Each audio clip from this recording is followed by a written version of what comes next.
Be'ezrat Hashem, it's almost Shavuot night, the night to receive the Torah all over again. Yishtabach Shemolad, Matan Torah. We're going to get the Torah. Let's get excited. Na'aseh v'nishma. Let's learn. Be'ezrat Hashem, let's learn Torah.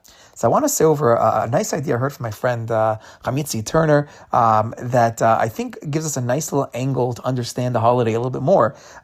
We've spoken in the past a lot about the love story of Shavuot, the marriage to HaKadosh Baruch Hu, that so to speak on Shavuot night, we're reenacting our marriage to Hashem, Kaviyachol. And it's this night of great connection and yichud with Hashem. We've counted those 50 days. We finally reached those heights. We have that marriage ceremony. At the same time, we have another teaching in Chazal, which seems to be the polar opposite.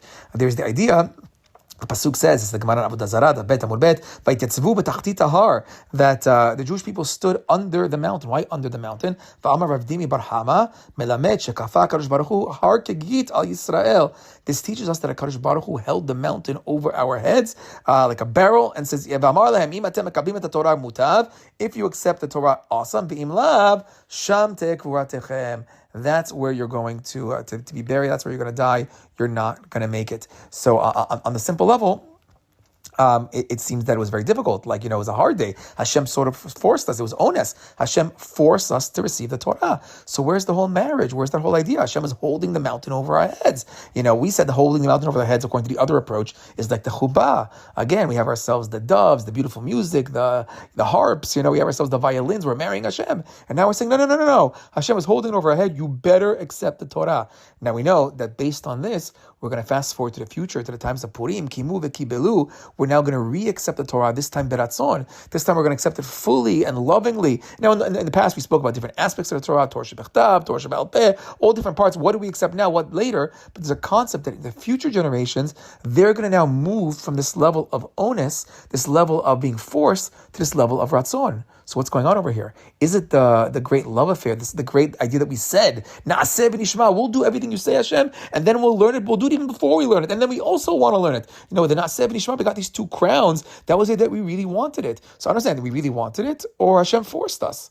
So says Rabbi T. Turner, a nice idea. Maybe we could say that part of Hashem forcing us to accept it was really a zahut for the later generations.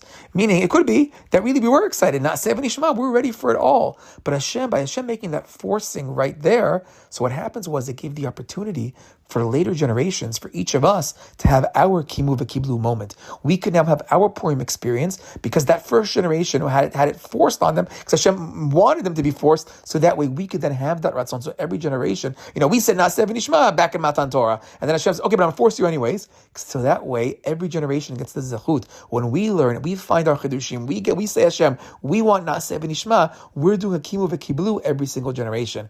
And then I heard from one of my neighbors, one of my friends over here, a historian of Yehuda Geberer, he said that works out perfectly actually with our generation, because in the modern era now, it's all about our choices. Nobody forces people anymore like they used to in the old days. People are really making their own choices today. So in a generation, in the modern era, where we choose to want to have Torah, we are having our kimu v'kiblu. Hashem already foresaw that at Matan Torah by forcing them back then, so we could have our Ratzon moment right now. Chag Sameach.